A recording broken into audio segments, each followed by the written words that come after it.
नमस्कार मित्रों, आज हम बात करेंगे आभा मंडल, ऑरा और जिसे वैज्ञानिक भाषा में कहा जाता है मैग्नेटिक फील्ड। ये क्या होता है, किस किस चीज का होता है, कितना आभा मंडल होता है, हमारे लिए इसकी क्या उपयोगिता है। तो आभा मंडल को कैसे हम महसूस कर सकते हैं, इसको नाप सकते हैं, वो अगली वीडियो में बात करेंगे। लेकिन अभी बात करेंगे आभा मंडल क्या होता है। आभा मंडल, ऑरा और जिसको वैज्ञानिक भाषा में कहा जाता है एनर्जी मैग्नेटिक फील्ड।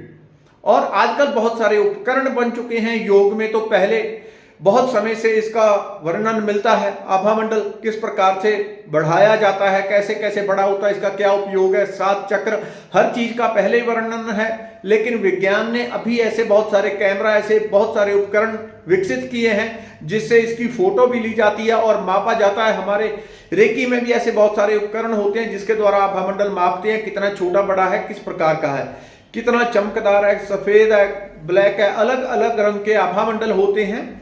तो इसकी बात करेंगे। आभा मंडल वैसा ही होता है जैसा आप एक दिए के चारों ओर प्रकाश देखते हैं, वो उसका आभा मंडल है। एक बल्ब है, उसके चारों ओर प्रकाश है, वो उसका एक तरह का आभा मंडल है। लेकिन ये जो दिए का है, जो बल्ब का है, ये स्थूल है। ये इस तरह से निर्मित होता है कि बहुत प्रगाढ़ होता है, इसलिए हमें आंखों से दिखाई देता है।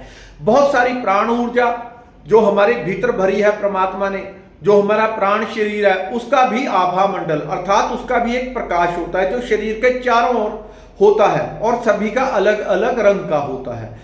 तो अलग अलग रंग का उसका हम फिर कभी बात करेंगे। लेकिन ये किस प्रकार सा होता है, जिस प्रकार का व्यक्ति खुद होता है, वो नकारात्मक है, बीमार है, दुखी है, गरीब है, उसकी सोच ही बहुत नेगेटिव है, पॉजिटिव है, बहुत आध्यात्मिक है, उतना ही जितना यदि वो व्यक्ति पॉजिटिव है, आध्यात्मिक है, उसका आभा मंडल बड़ा हो जाता है। रेकी के बाद ऐसे बहुत सारे आजकल उपकरण आ गए हैं, वो पहले रेकी देने के पहले उसकी फोटो लेते हैं।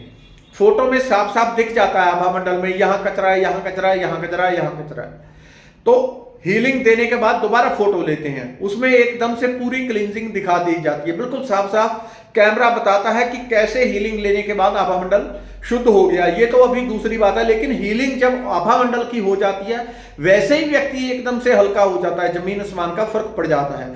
आभा मंडल अर्थात प्राण ऊर्जा का प्रकाश, ये 2 प्रकार का होता है। एक तो 7 चक्रों का होता है जो कि दूर तक फैला होता है, और एक गोल्डन वॉल होती है। गोल्डन वॉल आपने महापुरुषों की फोटो देखी होगी, सर के पीछे एक प्रकाश होता है। ये मुख्य बिंदु होता है जहां से हम रेकी ऊर्जा, प्राण ऊर्जा, कॉस्मिक एनर्जी को महसूस करते हैं, उसको अपने भीतर प्रविष्ट होने के लिए आमंत्रित करते हैं। इसी को हम रेकी ऊर्जा का मुख्य चैनल कहते हैं। जो रेकी ऊर्जा आती है वो अधिकतर गोल्डन वॉल और सहस्त्रार चक्र दोनों से आती है। बहुत सारी नेगेटिविटी जो रिलीज होती है, निकलती है, वो सर के पीछे, जिसको गोल्डन वॉल कहा जाता है, वो एक सुनहरी रंग की यहां आभा होती है। वो जब निकलती है नेगेटिविटी तो इसी के थ्रू होके निकलती है, इसलिए एकदम से सर भारी हो जाता है जब नेगेटिविटी बाहर निकलती है। आभा मंडल कैसे कैसे काम करता है, आपने बहुत बार ऐसे महसूस किया होगा। बहुत सारे लोग आपके पास मिलने आते हैं। कई बार कोई ऐसा आदमी आया, आपने देखा, आप एकदम झल्ला जाते हैं, इससे कैसे दूर हो जाऊं, कैसे इससे पीछा छुड़ाऊं, ये कहां कब यहां से आया है और कितनी जल्दी वापस चला जाए। आपके मन में एक घुटन सी, एक तीव्रता होने लगती है, क्योंकि उसका जो आभा मंडल है वो इतना नेगेटिव है, इतना नकारात्मक है कि उसकी जो वाइब्रेशन आ रही है, आपका आभा मंडल पूरी तरह से जागृत है। वो उसके संपर्क में आती, स्पार्किंग करती हैं और आपके अंदर संदेश जाता है। जैसे पैर में कहीं कंकर लग जाए, माइंड में एकदम संदेश जाता है कि पैर में कुछ लगा है, आप उठ के देखते हैं। आभा मंडल आपको सचेत करता है कि दूसरा व्यक्ति की ऊर्जा बहुत नेगेटिव है, नकारात्मक है, उससे कैसे कितनी जल्दी आप दूर हो जाएं। तो ये आभा मंडल का प्रभाव होता है। किसी व्यक्ति के पास आप जाते हैं, किसी को मिलते हैं, नहीं भी मिले, कोई दूर है, आप उसको याद ही करते हैं, आप एकदम ऊर्जा से भर जाते हैं, उत्साह, प्रेम, आनंद से भर जाते हैं। ये उसके आभा मंडल का कमाल है। यदि वो पॉजिटिव है, सकारात्मक है, तो आप एकदम से उत्साह से भर जाते हैं। आप उससे कभी मिलते हैं, रूबरू होते हैं, तो एकदम से आप महसूस करेंगे कि ऐसा हुआ जैसे आप चुंबक एक दूसरे के पास भागा आता, आप उसके पास में चले जाते हैं। आभा मंडल का ये है। दूसरा, आभा मंडल सबसे पहला कि हमारे लिए सुरक्षा चक्र का काम करता है।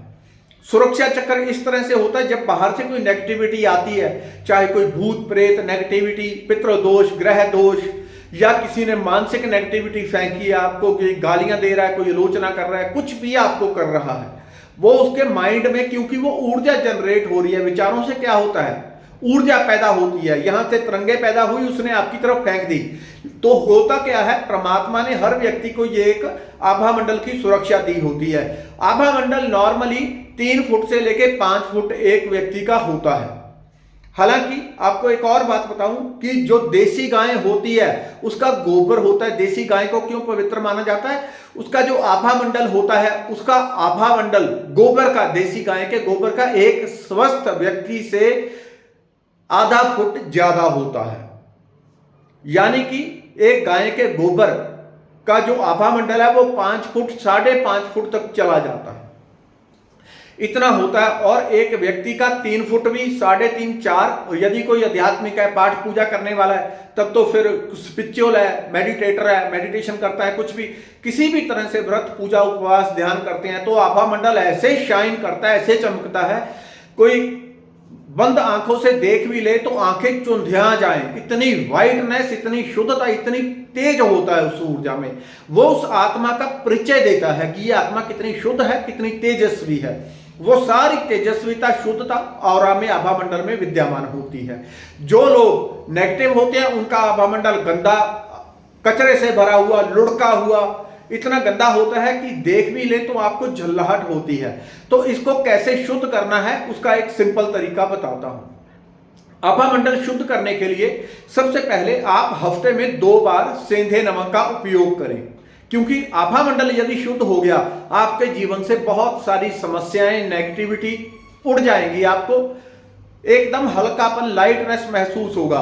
हो सकता है एक ही बार में, या इसका हफ्ता 15 दिन नॉर्मली उपयोग करना पड़ता है, यानी कि हफ्ते में 2 या 3 बार इसका उपयोग करेंगे, आपको 15 दिन में, 21 दिन में इसके रिजल्ट मिलने शुरू हो जाते हैं। शरीर स्वस्थ होने लगता है, मन शुद्ध होने लगता है, मन हल्का होने लगता है, और आपके जो काम रुकावट आती थी बार बार, वो विघ्न बाधा दूर होने लगती है।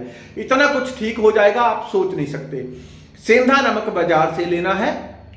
सेंधा नमक आजकल बहुत डुप्लीकेट आ रहा है, थोड़ा देख लें, टटोल लें। सेंधा नमक असली लेके वो जिस पानी में आपने नहाना है उसमें थोड़ा सा सेंधा नमक 20 ग्राम 30 ग्राम सेंधा नमक डाल दें।